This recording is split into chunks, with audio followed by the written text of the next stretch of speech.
Hoy empezamos un programa para conmemorar el aniversario de la Fórmula Nacional, que se inició en el año 71, y en este programa pues, van a participar uno de los ingenieros que estuvo en los inicios de la construcción de estos vehículos, Jaume Xifré, y también constructor, hijo del constructor Miguel Molons, y campeón de España con uno de estos monoplazas, y otros dos campeones de España como fueron Salvador Cañellas y Federico van der Hoeven. Os invitamos a ver este vídeo donde podréis escuchar muchas anécdotas de tres campeones y las vivencias que tuvieron ellos en esta época tan importante para el automovilismo del país.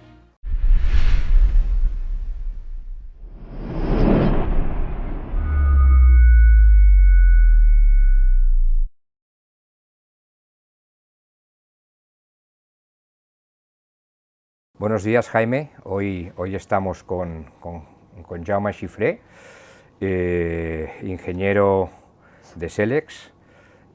Jaime, cuéntanos un poquito cómo llegas a contactar con la familia Molons o con Miguel Molons en aquel momento y te involucras en el proyecto, en un proyecto tan curioso en la época y ambicioso como el de fabricar monoplazas.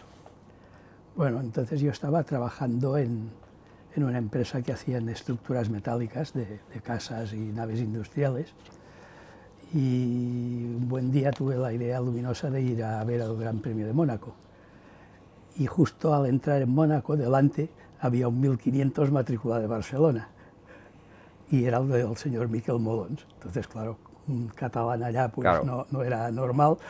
Nos conocimos, hablamos, él me contó que estaba haciendo un Fórmula 4, y yo ya era un chaval de los coches por aquella época, y quedamos en vernos en su taller la semana siguiente.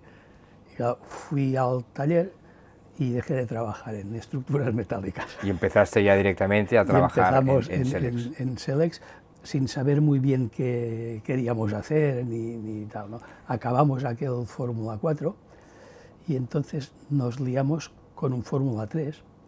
Fórmula 4, que era el Guepardo. No. ¿No? Era el primer Fórmula 4 que se hizo en España, que era un chasis tubular de tubo redondo, con medidas de SEAT 600, vía batalla porque usaba las manguetas del SEAT 600 y tal. Bueno, luego le pusimos un diferencial detrás, inspirado en el del Biscooter. Luego, como el señor Molons conocía mucho a Ricardo Fargas, Ducati nos dio un motor Ducati 24 horas de 2,5 para poner aquel coche, y bueno, se hizo aquel coche. Después estuvimos sin saber qué hacer bastante tiempo, entonces surgió,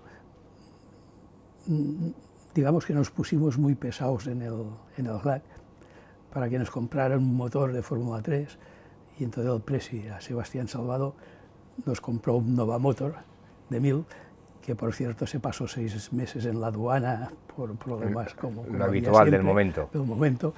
Cuando salió ya, cuando conseguimos poner el coche en marcha, y el motor ya era viejo y no había rodado, y un buen día nos presentamos en Montjuïc, que había la carrera de Fórmula 1 y de relleno la de Fórmula 3. Lo conducía Salvador Cañellas. Fue bastante bien porque estaba por la mitad de la parrilla en los entrenos. Si no recuerdo mal, se rompió el motor, ¿no? No. El día de la carrera, al arrancar el motor, no había presión de aceite. Exactamente. Entonces, disgusto total, drama total, intentamos dar más presión, pero no. Eran los cojinetes del cigüeñal que estaban gastados, y en Nova Motor no nos habían dicho que había que cambiarlos. O sea, fuimos a entrenar con este coche con un piloto suizo que era Jürg Dubler, que estuvimos en Nogaro, y el coche era competitivo, con los tiempos que había entonces de los Fórmula 3 en Nogaro. Al venir aquí el coche no giraba, porque tampoco sabíamos alinear y teníamos dramas que si el avance era más o era menos, no había manera de medirlo bien. Pero bueno, todo y así estaba el 12, me parece, de la parrilla. Pero desgraciadamente el día de la carrera es que hizo 100 metros. O sea, arrancó y ya paró el motor porque empezó taca, taca, taca, taca, y ya está. Entonces, bueno. Lo curioso es fabricar un Fórmula 4 y de repente un Fórmula 3. O sea, que el proceso este de pasar de un Fórmula... No existía. Aquí no existía. Aquí no existía. O sea, existía la fórmula aquella en Inglaterra, aquellos con motor Sí. de Norton y triciclos, Sí. existía en Francia una Fórmula 4, pero aquí no existía nada, no había nada, ni reglamento ni nada, entonces allí no se podía hacer nada y no valía la pena. El Fórmula 3, bueno, luego llevamos el motor a Nova Motors, nos explicaron todo lo que había que hacer de verdad. Entonces este coche hizo subidas en cuesta. Lo llevó Baturone también en el Montseny, que partió un árbol de levas, pero el coche no iba mal. Y mientras estaba este proyecto en marcha y hacíais esto bueno, las pruebas que hizo Baturone y demás, ¿ya estabais pensando en hacer No. el ST3? No. Nada. No. Eso se fue Nada. todo improvisando Sí. en función de lo que iba pasando en el país. Pasando en el país. Sí. Antes de eso, el año 67, hicimos el campeador para Artés, Sí, correcto. que fue también una bestiada aquello, porque en 6 meses se hizo todo el coche. Pero el campeador, ¿había alguna idea? Y ahora nos estamos desviando un poquito Sí. de los fórmulas, pero ¿había idea de hacerlo en producción? No. Sí, No, sí. porque en aquellos entonces España no permitía matricular coches. Ya. O sea, Artés consiguió matricularlo porque era Artés y en aquella época pues era un señor importante en el Estado y consiguió matricularlo, pero era imposible fabricar más. No daban, pero había que hacer 50.000 al año, una bestiada, Ya, o sea sí, que sí. no. Pues volvamos a los fórmulas, que es lo nuestro, es nuestro tema. Después de iniciamos la Fórmula 1430, porque entonces se empezó a hablar de la posibilidad de hacer, porque en Francia había la Fórmula Francia, tras aquí había un ambientillo, ¿no?, que llevaba a poder hacer eso. SEAT nos convocó a una reunión en Madrid para hablar de la posibilidad de hacer esto. Nosotros ya lo teníamos muy trabajado, sabíamos lo que necesitábamos cambiar, lo que podía ser de SEAT, lo que no, y al final SEAT se decidió que sí, que valía la pena hacerlo, y subvencionaba todo el material que usara el coche que fuera de SEAT. O sea, no solo el motor y el cambio de marchas, que era el del 600 girado Frenos, abajo, piezas de freno, discos. piezas de freno, discos, pedales, bombas de freno, Todo, o sea, todo lo que estaba fuera de SEAT. subvencionado por SEAT. O sea, los primeros Selex que hicimos, las manguetas delanteras, eran del 124, pero no iba bien para el Fórmula y las cambiamos al cabo de 4 o 5 meses, ¿no? La mangueta trasera era un pedazo del SEAT 600, pero se partían las curvas. En el Jarama, en la primera vuelta ya en Le Mans, solo probando el coche ya se partía. Entonces, bueno, tuvimos que hacer las piezas que ya fueron fundidas de magnesio. Las llantas en aquella época tenían que ser de chapa y derivadas de piezas de serie, no se podían hacer inventos, o sea, eran discos y llanta de serie. Sí que se permitía jugar con el bombeo, las dimensiones estaban limitadas, los neumáticos tenían que ser, el primer año fueron los de la Fórmula Francia, o sea, Michelin de delante eran los FF asimétricos, me parece, delante eran 155 13 y detrás 175 13, Sí, correcto. que eran muy estrechitos. Los de Michelin, que solo estuvieron este primer año, se inventaron el tornear los neumáticos con la caída que les dábamos, porque si algo mejor iba, los gastabas antes. Todavía se hace pero- actualmente en, Sí, sí. en algunas carreras, Ya. lo de tornear los neumáticos. Bueno. Y los 40 ST3 que se fabricaron, si no recuerdo mal, creo que fueron 40, ¿eran todos iguales? No, ¿O se fueron el haciendo primer año modificaciones? hicimos 25 y los 25 eran los que llevaban todavía la mangueta del 124 delante. 124. Detrás ya llevaban una de fundición especial, pero delante todavía llevaban el 124 y era un coche con una batalla larga. Entonces esto hacía que se cogía en el Jarama entonces, una carrera en Montjuïc, pero básicamente todo eran en el Jarama. Y el coche cuando trompeaba costaba mucho de parar porque eran unas virollas muy largas, ¿no?, y costaban de parar y se perdía mucho tiempo. Y entonces decidimos hacer el coche más corto para disminuir el momento polar de inercia y que el coche fuera más reactivo. Entonces, sin cambiar el chasis, retrasamos las ruedas delanteras que estaban justo por delante del chasis al primer tramo de chasis. Eso pues hubo que modificar la caja de dirección, trapecios, entonces ya apareció las manguetas delanteras de magnesio también. Se transformaron la mayoría de los 25 coches del primer año y se hicieron otros 20 y tantos del segundo año ya con esta forma. Los primeros se transformaron. Sí, la mayoría. La mayoría. Sí. El ST4 ya es un coche un poco diferente, es un monoplaza diferente, porque creo que cumplía con todas las especificaciones de un Fórmula 3, o sea, creo que estabais pensando ya en hacer cosas más importantes, sí. Pero se quedó siendo la Fórmula 1800. Que al principio creo que los primeros fueron 1600. No, ya nació. Ya nació como 1800. Cuando lo estábamos proyectando, el 1800 motor todavía no existía, pero cuando ya empezó el coche a fabricarse en serio, pues ya había 1800, y entonces por eso fue 1800. Pero aquí el chasis era ya un monocasco, Era un monocasco la parte central, y tenía un añadido tubular delante para la suspensión delantera y un tubular detrás para suspensión y motor. Entonces, esto permitía usar cualquier tipo de motor, claro. Permitía hacer modificaciones de la geometría de la suspensión muy fácil, sin gastar mucho dinero, porque la base del chasis siempre era la misma, se cambiaban las orejas de fijación de los trapecios y ya está. La Fórmula Nacional, o Fórmula 1430, tuvo un éxito terrible, porque duró 4 o 5 años y luego evolucionó la etapa final ya con los ST5 en Fórmula Nacional, pero los ST4, la Fórmula 1800, costó un poco más.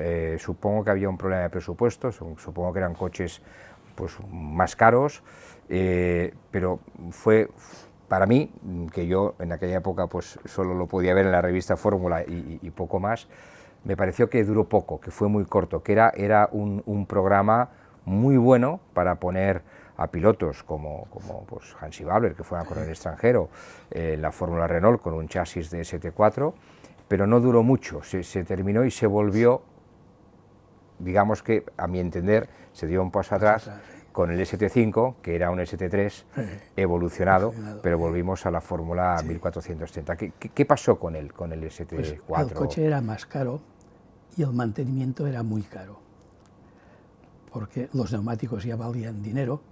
Eran slicks ya en este caso. Estaban subvencionados, entonces valían dinero, y el motor daba muchos problemas, no de fiabilidad, pero sí de mantenimiento, porque había que hacer un mantenimiento constante, porque por aquellos entonces el motor prácticamente se podía hacer todo.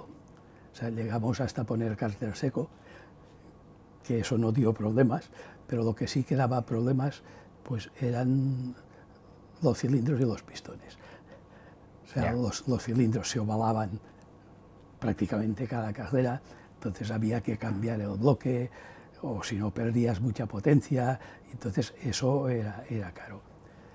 Y además, o sea, pilotos que pudieran gastarse ya el presupuesto que significaba coger la Fórmula 1800, pues ya había menos, ¿no?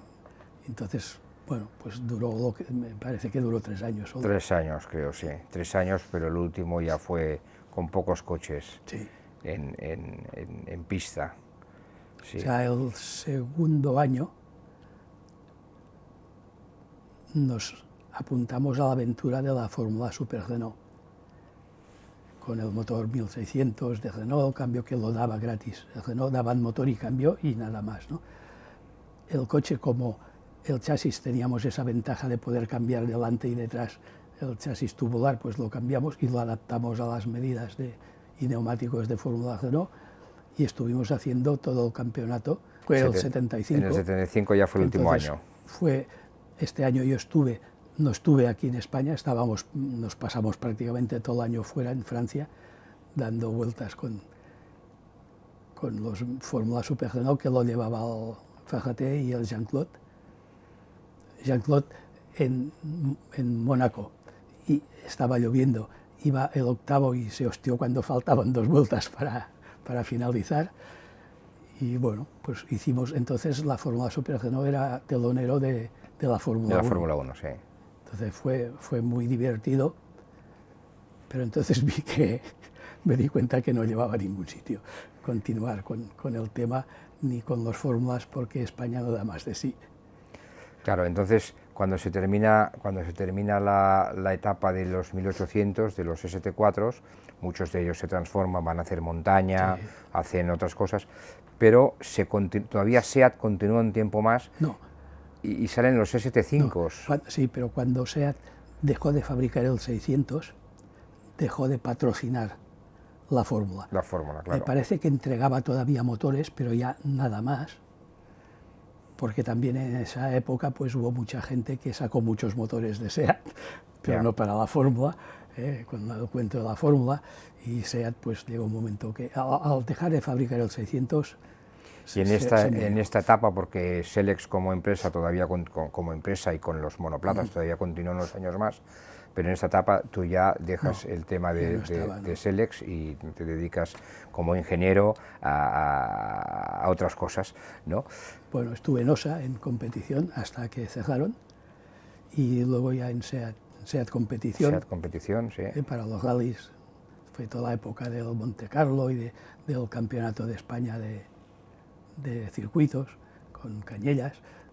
Hicimos primero un 124, luego el 132, y bueno, hay 131, perdón.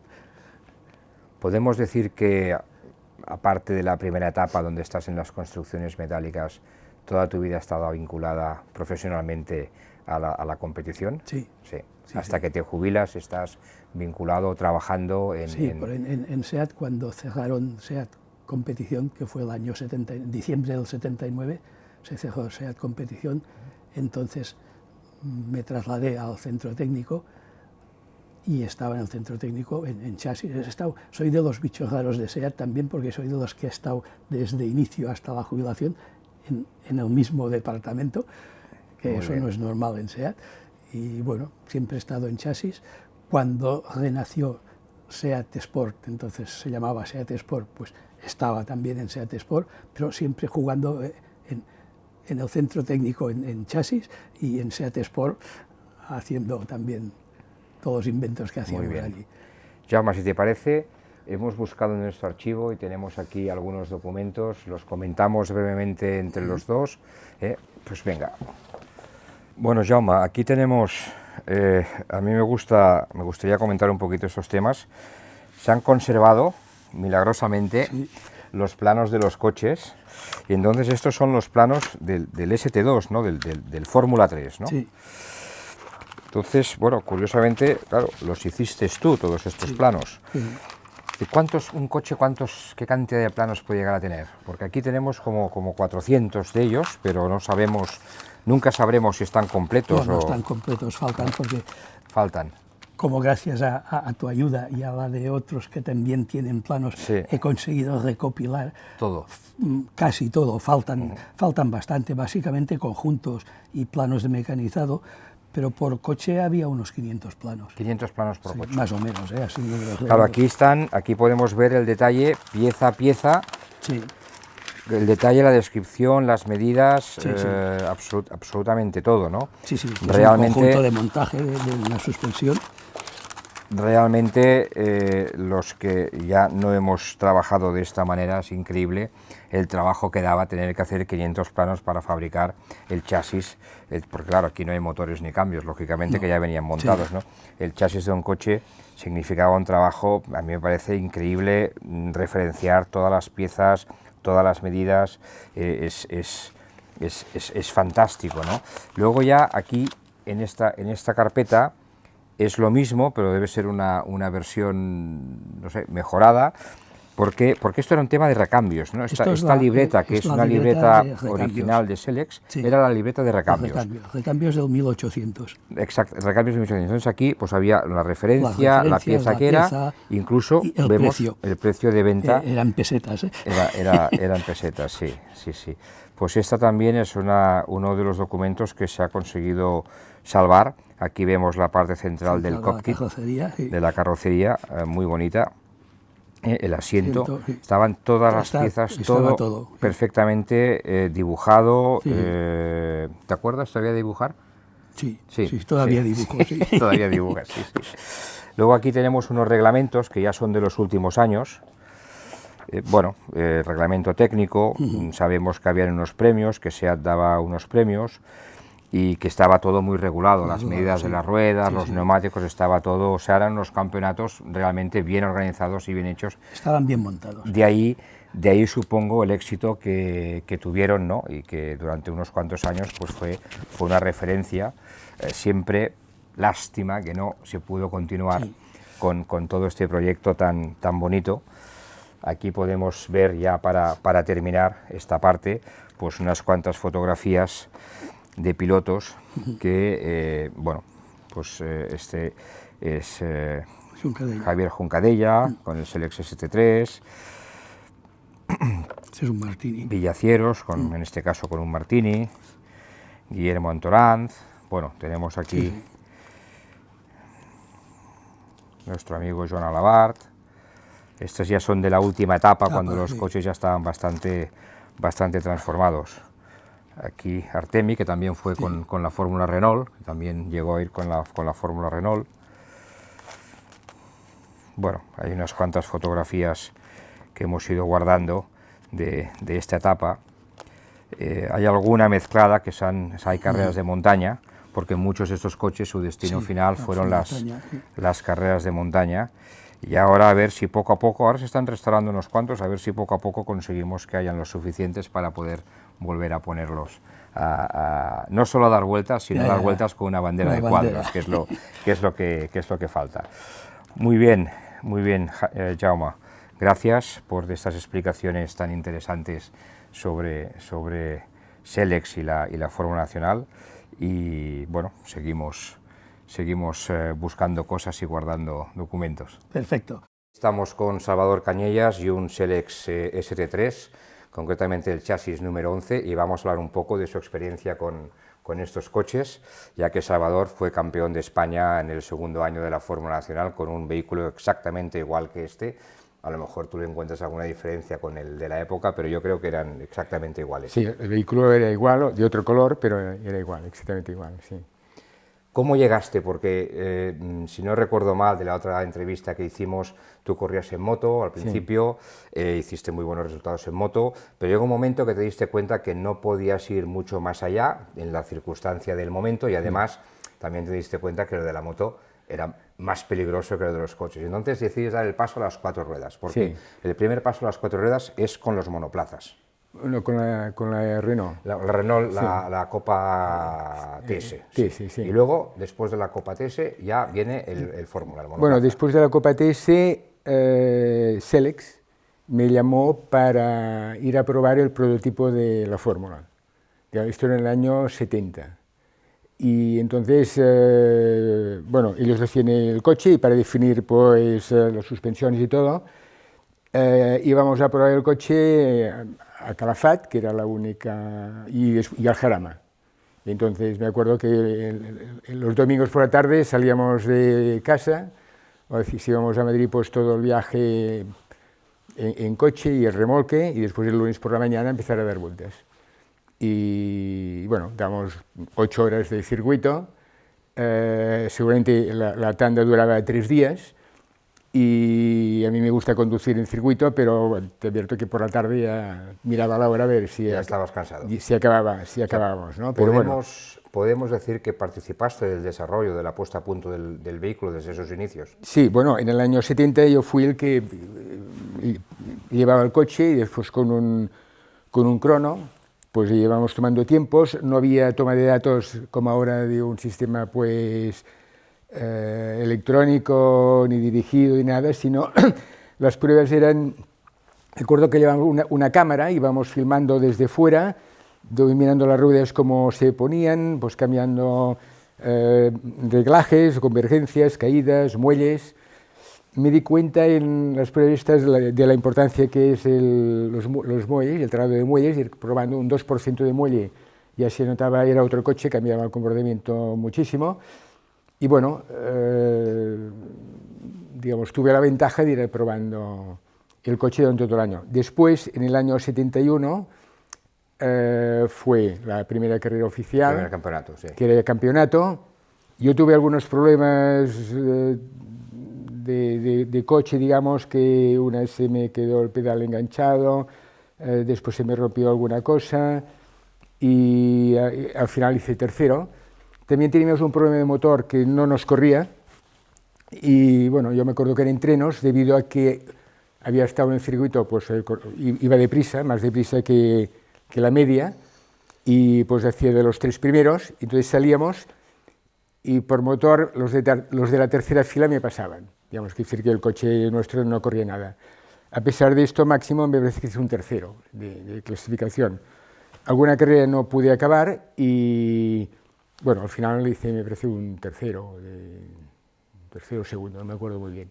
En el año 72 sí que gané el campeonato, muy bien. Y ganaste muchas carreras. Sí, gané muchas carreras. ¿Qué sí. cambiasteis en el coche del 71 al 72? Pues, ahora ya se puede explicar. Sí, pues se hizo un nuevo chasis. El del primer año era tubular, digamos, de tubo cuadrado, y el segundo año era semi-monocasco. Entonces fuimos a probar y resulta que iba mejor el del año anterior, que era el que llevaba Josa, que es el que ganó, y bueno, la primera carrera que llevamos los 2 coches, salimos con el monocasco nuevo y pues salí también en entrenos con el otro y hice mejor tiempo con el año pasado, que era un coche que se había pasado todo el invierno en un patio, tapado con una lona a la intemperie, digamos, o sea que de mantenimiento no tenía nada, y gané con este coche, ¿no? Después, bueno, fui ganando, yo diría que gané, no sé si casi todas las carreras. En el 72 todas no, pero ganas el Campeonato de España, ganaste casi todas las carreras. Sí. ¿Qué pasa luego en el 73?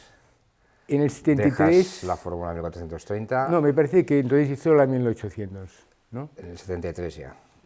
También hiciste los primeros test y los primeros ensayos con los 1800. Sí, sí.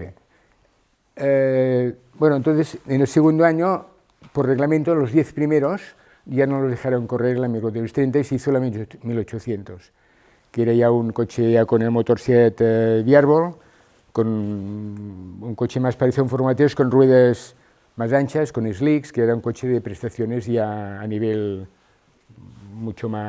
era un coche bastante más rápido.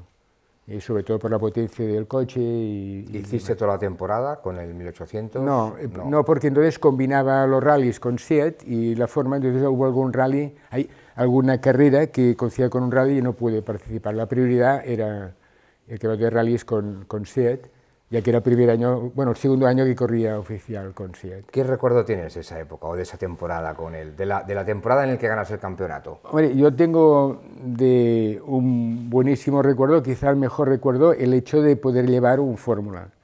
Descubrí los Fórmulas, ya te digo, estos años, el 70 probando, el 71 de campeonato, y es una de las actividades que me gusta más, digamos, me gusta más igual que las motos. O sea, el Fórmula es un coche que yo lo llamo que es un coche vivo, porque puedes tocar cualquier cosa que de una manera fácil. Quiere decir que los reglajes. Los reglajes los puedes cambiar, quiere decir que las ruedas puede ser que estén más caída menos, que cuando frene pues cierren, abran, que cuando gire más una que otra, entonces que cuando acelere baje o suba, entonces esto no se trata solo de correr, sino de ir a mí lo que me gustaba, aparte de la carrera, que a mí me gusta la competición en sí por la lucha que hay, pero me gustaba el ir a probar y poner un coche a punto para que vaya mejor, ¿no? De salir, hacer un tiempo, mirar de ir cambiando cosas para mejorar. Digamos, esto tiene para mí una atracción enorme. Por algunos documentos que se han conseguido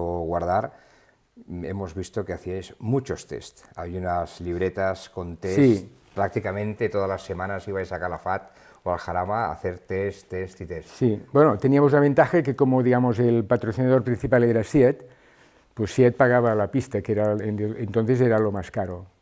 Y claro, para un particular pagar una pista en exclusiva es prácticamente difícil, pero como en este caso SEAT hacía este gasto, pues el resto era muy digamos, fácil o asequible. Digamos, ¿no? Podemos resumir, para terminar, que de todas las actividades que has hecho en el motor, motos, monoplazas, rallies, circuitos, Dakar, etcétera, etcétera. ¿Lo que más te gusta es el monoplaza? Sí, primero moto, y me gusta también muchísimo, y después el monoplaza, por este aspecto que te he comentado. Son coches muy agradables de conducir. Y yo diría que el que quiera participar es un coche que no tiene mantenimiento. O sea, pegarse un golpe es difícil. O sea, no digo que sea imposible, pero es muy difícil. La conducción es muy agradable y es un coche que se disfruta mucho conduciendo. Comparado con un turismo que es un poco más engorroso quizá, y con tocar cualquier cosilla requiere pues mucho más tiempo, ponerse bajo el coche, levantarlo, alguien especializado, el cambiar cosas es mucho más complicado, aquí es muy fácil. Y te diría que de mantenimiento, el Fórmula, prácticamente si se trata de ir a correr, no tiene ninguno. Si quieres ir a ganar, sí que tiene. Entonces, cuando se encarece muchísimo, cualquier cosa que haga que tú puedas hacer primero de todos, dice que lo has de hacer mejor, y eso es lo caro, ¿no? Pero el hecho de participar no tiene. Por lo que he podido entender, y con esto ya terminamos, de esta época, en conversaciones contigo, con Jaume, con Federico, con otros participantes, con Miguel Molons, es que era divertido ir a correr, pero creo que en Selex, en la fábrica donde se hacían los coches, también os reuníais y estabais. Fue todo una época de un ambiente muy bonito, de hacer los coches, de ir a correr. Sí, bueno, a ver, más que fábrica, era un local. Bueno, o sea, era un local, se fabricaban coches. Sí, me acuerdo que era un local estrecho, largo, y que los coches estaban un poco en diagonal, porque si atravesados, digamos, no cabían, entonces estaban puestos en diagonal para poder pasar por las paredes, ¿no? Entonces, el hecho de que los coches se vendieron por catálogo, digamos, hacía, y sobre todo mucha gente pues, de Barcelona, o sea, por la tarde venía el que había comprado el coche, a ver, ¿cómo está mi coche? Veía por el chasis, después venía cómo se iba montando, ¿no? Claro, esto es una atracción que después... Pero hoy en día es imposible. No, hoy ya no puede pasar esto. No. Muy bien, Salvador, pues oye, gracias. Hemos hablado un poquito más de estos coches. Recuerdas que hace unos meses pues, hicimos un evento en el circuito de Cataluña donde pudiste conducir uno de ellos y bueno, la gracia es tenerlos un poco en marcha y vivos y que los podáis seguir utilizando. Muy bien, sí. Muy bien. Gracias. Gracias.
Federico, ¿cómo estamos? Buenos días. Bien, bien. Buenos días. Bien.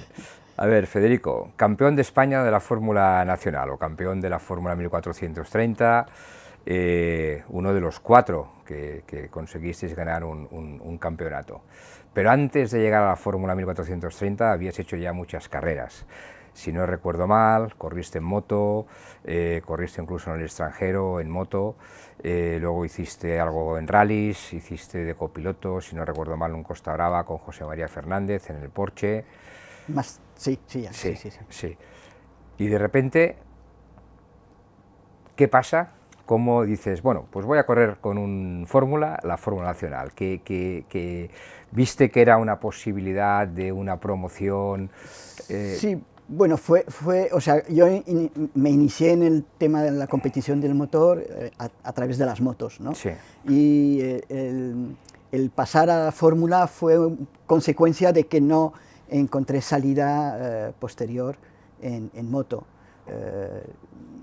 Posiblemente porque mi evolución fue muy rápida, puesto que empecé en el 70, o sea, cuando tenía 19 años, creo que fue en mayo, corriendo en Granollers, que gané y tal, y en septiembre ya participaba en el primer Gran Premio en moto, con lo cual, pues, en 4 meses había hecho toda la evolución necesaria, ¿no? Porque en el año 72, esto estamos hablando del año 72, la Fórmula 1460 ya existía, ya estaba funcionando, entonces de repente no ves que no tienes posibilidad de continuar con las motos y saltas a la Fórmula 1460 y ganas el campeonato. No, pero sí, bueno, Sí, al segundo año. Al segundo año, sí. Sí, o sea, yo pude, como me quedé sin poder proseguir, por lo menos al nivel que deseaba en moto, pues surgió, gracias a Juan Fernández y a la escudería Montjuïc, que organizaron una especie de volante Shell, pero español, de Tergal. Me propuso que participase en ese concurso, a ver si donde que fuera más rápido, tendría el apoyo de la escudería Montjuïc y de un coche. Porque el coche era el coche de la escudería Montjuïc. Sí. O sea, era Montjuïc la escudería quien tuvo la idea de promocionar el tema, bueno, imitando un poco pues las escuelas estas francesas, de hacer un concurso. Fuimos 60 participantes en aquello. ¿Ah, sí? ¿Tantos? Sí. De este concurso, de esta promoción hecha por la escudería Montjuïc, sí que realmente se ha hablado muy poco y se sabe muy poco. Sabíamos, o se sabe que lo hicieron 2 años. 2 años lo hicieron. Sí. ¿Y el segundo año recuerdas quién fue el...? Escabias. Escabias. Muy bien. Sí. Bueno, entonces, claro, ya entras en una escudería. Entonces, bueno, escudería fue decir, toma, aquí tienes el coche, y me dieron también un apoyo económico, pero, y bueno, la condición era que me lo preparase uno de los preparadores que era de Madrid, que se llamaba Otermin, con el cual ellos ya tenían relación. Pero, claro, era un coche ya usado. Sí, bastante, sí, era... Bueno, no sé, ya no me acuerdo de quién pertenecía, pero era un coche ya usado y, bueno, por parte del responsable tampoco hubo una gran dedicación al coche, con lo cual fue empeorando el comportamiento del coche a medida que fue transcurriendo aquel primer año. Pero el segundo año ganaste el campeonato. Sí, bueno, la verdad es que también gané la primera carrera en la que participé, que fue, o sea, en el año 73, la primera carrera, después de ganar el concurso, Carlos Jodar tuvo la mala suerte de romper el coche y gané yo la primera carrera de aquella temporada. Pero, como digo, posteriormente aquello evolucionó mal y ya no pude tener una regularidad de resultados.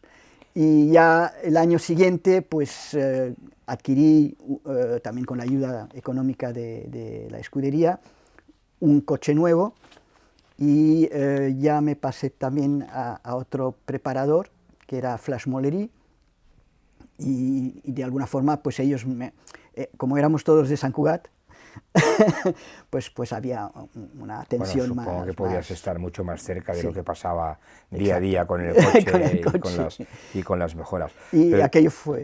el bueno, segundo año fue muy bien, ganaste sí, el campeonato sí. y además... De 6 carreras gané 5. A mí me gustaría, ganaste 5 carreras, si no recuerdo mal, 2 en Jarama seguro, una en Montjuïc. Háblanos un poco de qué se siente de ganar en Montjuïc, porque allí se hacía la Fórmula 1 en aquel momento. Sí, bueno... fueron ya los... Sí, Montjuïc me hubiera ido cada día. Hubiera sido cada día. Sí. Era realmente muy bonito Montjuïc. Todavía mantengo las sensaciones de 50 años después, puedo más o menos describirte la sensación de cada curva. Era realmente un circuito natural. Y fue muy bonito. Participé el primer año ya, pero cometí un error. Bueno, primero que descebaba el carburador y en todas las curvas a izquierdas me encontraba sin gasolina. Y entonces, al final, en una curva que se llama Vías, bueno, para quien sea muy aficionado a lo mejor lo saben, pues hice un trompo y fui embestido por Rosic. Y ahí se acabó aquel primer año. Solo se hacía una carrera en Montjuïc al año, no como en Jarama. Sí, Montjuïc solo se hizo ¿no? un año. La que coincidía nuevamente con el Gran Premio de España y demás. Sí. Yo, lástima, nunca en 2008 pude participar en Montjuïc. Eso... Y entonces, después de, en este segundo año, ganas el campeonato y das el paso a la Fórmula 1800 para el tercer año. Exacto. ¿Hiciste algo de montaña con todos los coches? Sí, es que claro, eran muy pocas carreras. El 74 hubo 6 carreras solo, bueno, una séptima que era fuera de campeonato. Sé que hiciste una buenísima subida al Montseny. Con el 1430, sí. En el 74, sí. En el 74, sí. Creo que 10º o algo así. Supongo que te gustaban más los circuitos que la montaña, ¿o...? Hombre, yo era otra especialidad, ¿no? Y bueno, había hecho muchas carreras en cuesta en moto y cuando se presentaba alguna oportunidad, pues también seguí haciéndolo en coche, ¿no? Y gané alguna cosa y tal. Incluso en 2008 gané la rebasada con el Fórmula 1800, que fue la última edición, creo. Sí. La Fórmula 1800, muy diferente que la 1430. Sí, vamos a ver. Mucho más cara, como nos comentó Jaume en su momento. Sí. Tú que eras el que tenías que poner el dinero. Bueno, francamente nunca supe cómo conseguir reunir el dinero necesario para seguir. Pues ya no lo pienses. Participé y lo hice, ¿no? Pero sí, claro, era más cara, indudablemente. Había muchos más elementos que intervenían. También lo que comentó Chiffré es cierto que había algunos desequilibrios porque habían cosas que estaban muy permitidas y otras no. Entonces, habían partes del motor que no eran lo suficientemente resistentes al esfuerzo o a la fuerza que se desprendía de otras partes, ¿no? O sea, es difícil de comentar, pero en fin, quiero decir que había desequilibrios térmicos en el motor. Pero realmente era una escuela. Quiero decir, volviendo primero a la 1430, que es la 1430, realmente fue una gran escuela de preparación para los pilotos o aspirantes a ser pilotos. Era como una FP, o sea, una formación profesional, porque permitió tomar conciencia de los reglajes de suspensión, de la transmisión de pesos, en fin. Claro, es que aquí en nuestro país, antes de esto, de monoplazas, no hubo nada. Claro, cogías un turismo, lo preparabas, hacía mucho ruido y corría muy poquito. y ya está, ¿no? Pero tomar conciencia de lo que eran las fuerzas dinámicas de un coche, pues era en monoplaza, el primer monoplaza. La Fórmula 1800, bueno, hiciste creo que solo un año, ¿no? Dos años. Sí, dos. Y luego ya no había más, o sea, no, tenías eso fue una verdadera lástima que se cortase, porque era, bueno, justo cuando ya empezó a haber pilotos con calidad para tener una proyección internacional, se cortó esa escuela, ¿no? Pero se cortó. Entonces, también Selex dejó de hacer los coches. Sí, yo no sé si lo dejó a consecuencia de que SEAT decidió no seguir. No continuar, claro, seguramente sí. Sí, seguramente si no, sí. Creo que el gusanillo hubiera seguido. También, si no recuerdo mal, hubieron algunos problemas con la federación, reglamentos, sé que Miguel Molons pues tuvo sus enfados con la Federación Española, que habían desacuerdos con reglamentos, bueno. Sí, bueno, habían, como diría yo, partes del reglamento que se permitían muchas interpretaciones. Yeah. Entre ellas, pues Jean-Claude tenía un Martini que no se sabía muy bien exactamente si se había fabricado aquí o no. Y claro... Claro, porque una de las condiciones es que tenía que ser un vehículo fabricado aquí. Aquí, claro, sí. Claro. Y entonces, ya a partir de ahí, dejas el tema del automovilismo. Sí, a partir de ahí dejé el automovilismo, sí. O sea, intenté participar en Fórmula 3, pero el patrocinador se retractó al último minuto y ya no pude. Sí, recuerdo que un día me contaste la historia con muchos detalles del patrocinador y la aventura de la Fórmula 3. Bueno, sí. Yo creo que es una cosa que se ha repetido con muchísimos pilotos, el estar a punto de tener un patrocinador, de tener un coche, de tener una moto, y en el último momento, pues incluso creo que ahora actualmente sigue pasando, en muchos casos se sigue pasando lo mismo. En todo caso, un pequeño inciso con respecto a cuando se dejó de hacer la Fórmula 1800, fue una lástima que ya que habían chasis que eran basados en los reglamentos de Fórmula 3, que no sencillamente la federación apoyase la creación de una Fórmula 3 en España. Yo creo que fue Lo hizo, pero error. Creo que unos cuantos años más tarde. Bueno, sí, que entonces fue una fórmula muy híbrida. Sí, pero debieron de pasar por lo menos 5 o 6 años. Sí, claro, que se hizo, todo el material que existía ya no servía para nada. Ya no servía para nada, exactamente. Sí.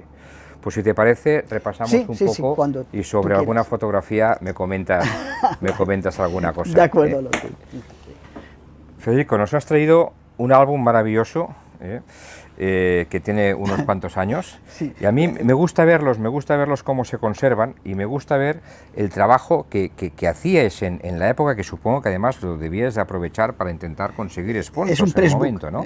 Sí, con todos los recortes de prensa, subrayado, en donde te citan a ti, ya habían incluso una época en la que estas carreras no solo salían en la prensa deportiva, sino que salían en la prensa generalista, con lo cual entendemos que eran unos acontecimientos bastante importantes, en la vanguardia, exactamente, ¿no? Entonces, bueno, aquí tienes todos tus recortes de prensa de la época de la Fórmula 1430, también hay algo de la 1800, pero hay un momento en el que hay un circuito nuevo, ¿no? Que es el circuito de Calafat. Se inaugura porque todas las carreras las hacíais Montjuic, una en Montjuic y el resto en el Jarama, y no había más, ¿no? Y entonces, circuito de Calafat, un circuito nuevo, y corres la carrera de inauguración del circuito, y creo que ganas. Sí. Bueno, fantástico. Y además ya las fotografías ya eran en color, o sea, estamos ya... Sí. Bueno, yo y Calafat nos entendimos bien, porque gané aquella carrera, y la última carrera de la Fórmula 1800, que tuvo lugar en Calafat, también la gané. O sea, la primera con el 430 y la última con el 1800. Sí. ¿Qué circuito, de todos estos circuitos que podemos ver por aquí? Bueno, Montjuic es una cosa diferente, me imagino, me dirás Montjuic seguramente. El circuito hubiera dicho Montjuic. ¿no? Hubieras dicho Montjuic. Pero bueno, de los circuitos, es que realmente en aquel momento solo habían dos. Bueno, después, cuando se hizo Calafat, Bueno, pero algún año de la Fórmula 1460... Nos fuimos también a Francia. A Nogaró, Albi, sí, creo, ¿no? A Nogaró, o sea, mezclando 1430 o 1800, pues sí, Albi y Nogaró. Por ejemplo, también se corrió en Paul Ricard, pero yo no corrí en Paul Ricard. No, el año que yo no participaba. Muy bien. Pues oye, pues muchísimas gracias. Fantástico tener guardadas estas cosas. Sí, para los nietos. De esta manera los nietos estarán contentos, seguro. Muy bien, pues por mi parte, si no quieres añadir... No, bueno, añadir, cuando hablamos de la fórmula, realmente, tal como ya comenté en su momento, fue una escuela estupenda. Fue la que dio pie a que realmente al final apareciera un Alonso por ahí, ¿no? Pero que ya directamente a otros niveles. Pero la fórmula, las dos fórmulas que hubo, permitieron a toda una serie de... Algunos de ellos luego continuaron en otras modalidades, en rallies y en otras cosas. Pero claro, la sensación de pureza de la competición que tienes en un monoplaza no la puedes sentir en otro turismo. En un turismo. Está claro. Muy bien, pues muchas gracias, Federico. Al contrario, gracias por pensar en mí. Estamos con Miguel Molons, hijo del fundador de Selex y hijo del constructor de estos magníficos monoplazas que tantas alegrías han dado a tantísimos pilotos. Miguel empezó muy joven a trabajar en el negocio familiar, que era un negocio de amortiguadores. Con su padre desarrollaron, y con Jaume Xifré, pues estos monoplazas que tantas alegrías han dado y que tantos campeones han salido. Miguel, cuéntanos un poco cómo fueron los inicios con la empresa familiar y con los monoplazas. Bueno, en principio, pues en aquella época se trabajaba de día, se estudiaba de noche, entonces, pues bueno, tuve la gran suerte de que en casa construíamos los coches junto con Jaume Xifré, con Paco Guitar, y pues bueno, lo primero pues empecé a montar elementos del coche. Teníamos que ladear los coches porque no cabían rectos, el local era muy estrecho, pero se hacían series de 15, 16 coches, y pues al principio íbamos montando chasis por chasis, pues poniendo un radiador, otro radiador, y así hasta ir completando lo que es el coche, y pues fueron los primeros pasos en la mecánica, ¿no? Dirigido por el Yayo, una persona muy emblemática, muy conocida en el mundo de la competición, Enrique González, y él te iba diciendo pues lo que tenías que ir montando, y así pues empecé yo a funcionar en este tema. Mientras los fines de semana pues mi afición era el motocross, corríamos en motocross y nunca había pensado que podía subirme a un coche. Evidentemente este es el ST3, el que tenemos aquí delante ahora mismo, pero antes hubo el ST2, que era un Fórmula 3000, que quizás en este no estuviste tan involucrado, y antes del ST2 pues habían los Guepardo, ¿no? Sí. Este podríamos decir que es el primer coche que se hace una producción, que si no voy equivocado del modelo ST3 se hicieron 40 unidades. Sí. Podemos decir que es el primer coche en pequeña serie, pero en serie, ¿no? Esto es como explicas muy bien, pues los tenías en series de 15 en 15, uno al lado del otro, y ibais montando los coches. Sí. Se hacía un poquito según lo que se había vendido, pues se hacían series más cortas o más largas. ¿Se fabricaban bajo pedido? Aparte del en principio sí, todo era bajo pedido, porque aunque no era una cosa cara en la época, pues claro, comprar todas las piezas era... En realidad comprabais piezas, pero también mecanizabais muchas piezas y las diseñasteis. La mayoría de piezas se hacían en casa, lo único que venía de fuera pues eran los frenos, el motor, el cambio, el embrague. Que venía de SEAT. Que venía de SEAT. El resto de elementos pues todos se construían artesanalmente. Cada vez se fue mejorando a nivel de tener unos rutillajes más precisos y cada vez pues se iba haciendo mejor, ¿no? Sé que de los ST3 hubieron los primeros modelos y luego hubo una modificación que yo no sé explicarla muy bien, que la caja de dirección se atrasó, se adelantó para que fueran más efectivos. Los últimos números de chasis del ST3 tenían unas diferencias técnicas a nivel de chasis con respecto a los primeros. ¿Las recuerdas o esto ya es una cosa que no...? Lo recuerdo un poquito, más que nada la evolución fue pasar al ST5, que era la evolución del ST3. Se cambiaron manguetas, ya se conocía más todo el tema de geometrías de suspensiones, iban a buscar unas geometrías mucho más avanzadas, y entonces pues ya eran unas manguetas completamente hechas en aluminio de fundición, diseñadas por Chiffré. Y a partir de ahí, pues era mucho más fácil hacer todo el reglaje del coche, cada vez íbamos evolucionando de manera que hacer cambios en el coche era una cosa más rápida, de manera que se podía buscar una puesta a punto, pues sin tener que pasar muchas horas, podías cambiar completamente las geometrías del coche. Bueno, después del ST3 hubo una evolución importante en los monoplazas que fabricabais, y se fabricó el ST4.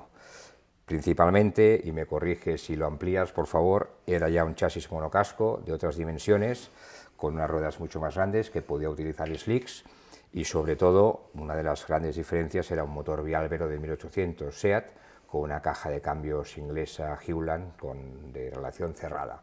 Esto podemos considerar que ya era un paso muy importante dentro del mundo de los monoplazas.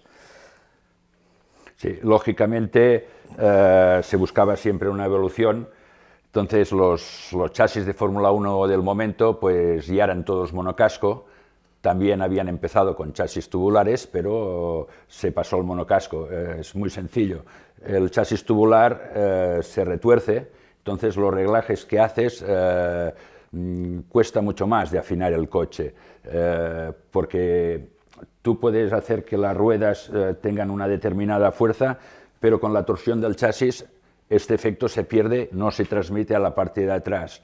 Entonces, en el chasis monocasco es mucho más rígido. Cuando tú haces un pequeño cambio delante, te repercute detrás enseguida. Cuando haces un cambio detrás, te repercute delante. Tú puedes hacer que el coche entre mejor en una curva, a lo mejor descensando la barra trasera del tren trasero. Esto, pues, al descensarla, estás pasando transfer de peso delante. Todas estas cosas pues hacen que con un chasis monocasco sea mucho más fácil Claro. y el piloto tiene mucha más sensibilidad de lo que es la puesta a punto. Fue una pena quizás que la Fórmula 1800 durara tan poco, supongo que fueron problemas con la federación y... Bueno, porque luego...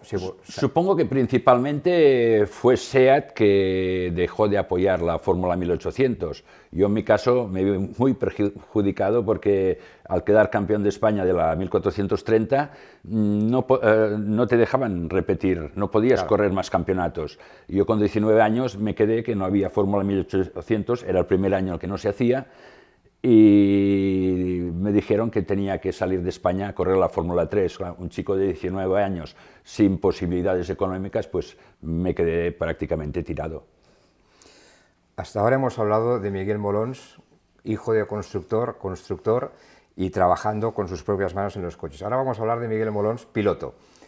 ¿Cómo de repente te encuentras sentado en un Fórmula 1430 y además ganas el campeonato de ese año, que si no recuerdo mal fue en 1976? 77.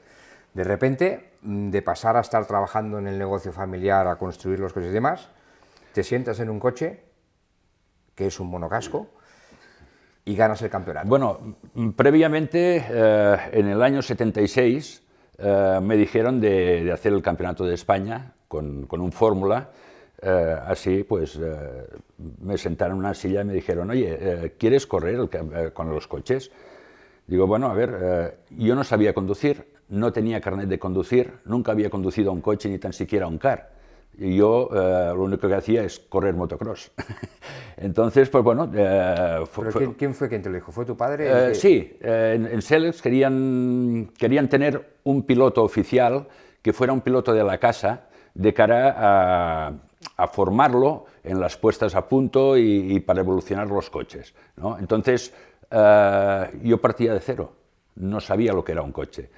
En el año 76 empezamos, antes de que empezara el campeonato, pues empezamos con un ST5 a rodar. Me acuerdo que al principio en la recta de Calafat solo hacía la recta para arriba y para abajo, para familiarizarme con un cambio de marchas en la mano. Yo estaba acostumbrado a cambiar de marchas con el pie. Y así pues fuimos progresando. Saqué el carnet de conducir y la licencia, y a la semana siguiente había la primera carrera y empezamos pues ese campeonato de España en el que quedé quinto clasificado. Y después, para el año 77, pues hicimos un monocasco para la 1430, y que era un coche que ya estaba hecho con vistas a poder llevar un motor de Fórmula 3 o a poder llevar un motor de Fórmula Renault, para internacionalizar un poquito lo que es la marca. Nunca llegó el coche, el chasis, nunca llegó a llevar el motor de Fórmula 3. Sí. ¿Sí? Primero el ST6 solo se hizo una unidad, y este fue el que yo quedé campeón de España. Fue un coche que la primera carrera no clasificamos, acabamos el coche la noche anterior, lo pusimos en el remolque, fuimos sin puesta a punto al circuito, y en aquella época pues habían 4 o 5 coches que se quedaban fuera de parrilla por falta de espacio en los circuitos, ¿no? Entonces pues no clasificamos la primera carrera. Al día siguiente, mientras se hacía la carrera en el Jarama, nosotros ya estábamos en Calafat dando vueltas y empezando a mejorar el coche. La segunda carrera sí que íbamos, ya estábamos en tiempos de parrilla, pero tuvimos un problema con el depósito de gasolina, salía gasolina por todas partes, entonces pues decidimos nosotros de no correr. Era peligroso, sí. También era en el Jarama esta carrera, y al día siguiente nosotros estábamos en Calafat con un depósito de plástico y una manguerita puesta dentro, dando vueltas mientras hacían la carrera. Y a partir de allí, pues de la tercera carrera, ya todas las participaciones que hicimos pues fueron o primero o segundo clasificado, y llegamos a final de año pues con una opción a ser campeones de España, y ganamos el campeonato por medio punto. Por medio punto solo. Por medio punto, sí, por la vuelta rápida. Empatamos la vuelta rápida, empatamos Fermín Vélez y yo a la vuelta rápida, y en vez de un punto nos dieron medio punto a cada uno. Y ese medio punto fue el que me hizo quedar campeón de España. Campeonato ajustadísimo. También recuerdo que en el día por la mañana decías: la última carrera en el Jarama, aquí el motor nuestro no funciona, lo veíamos muy negro. Y al mismo tiempo estaban entrevistando ya a Galiano por la megalofonía del Jarama, ya dándolo como campeón de España. Entonces pues fue muy bonito poder ganar el campeonato por ese medio punto. ¿Te acabaron entrevistando? No. No. No. Bueno, aquí tenemos tu trofeo de campeón de España, que pesa muchísimo, que es un trofeo francamente bonito, que te doy rápido porque no lo puedo aguantar mucho tiempo, que nos lo has dejado durante una buena temporada en nuestras oficinas, y que te lo devolvemos para que lo conserves muchos años, porque bueno, después de este campeonato ya no continuaste corriendo. No. Hicimos un proyecto para ir a la Fórmula 3. Llegamos a construir el coche, pusimos un motor, un Toyota, un Nova Motor, y hicimos la última carrera del campeonato de España, perdón, del campeonato europeo. Que si no recuerdo mal, en esta época ya habían problemas con la federación, con los reglamentos, cambiaron reglamentos. Bueno, ya... no, había un equipo nacional de Fórmula 3, yo hice las pruebas para el equipo, y me seleccionaron como piloto para ir a hacer el europeo de Fórmula 3. Pero tenías que aportar un dinero que en casa no lo había, y entonces pues me dejaron como piloto reserva, con lo cual pues en todo el año no salí de España. Y a final de temporada, pues durante este año hicimos un coche, y a final de temporada fuimos a la última carrera, que ganó Alain Prost, y pasabas, antiguamente si ganabas la Fórmula 3 pasabas directamente a la Fórmula 1, que es lo que hizo Alain Prost aquel año. Aún así, la Federación Española corría con coches ingleses, con su equipo de Fórmula 3.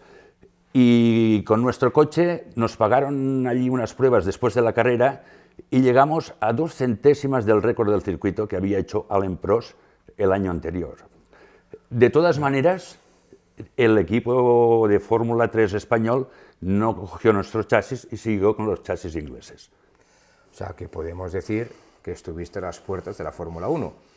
De la Fórmula 3. De la Fórmula 3. Muy bien. Gracias, Miguel. La Fórmula 1 era el sueño de todo piloto en aquel momento. Sí, sí. Bueno, y actualmente. Supongo que fue una experiencia muy interesante, además, al ser el fabricante de los vehículos.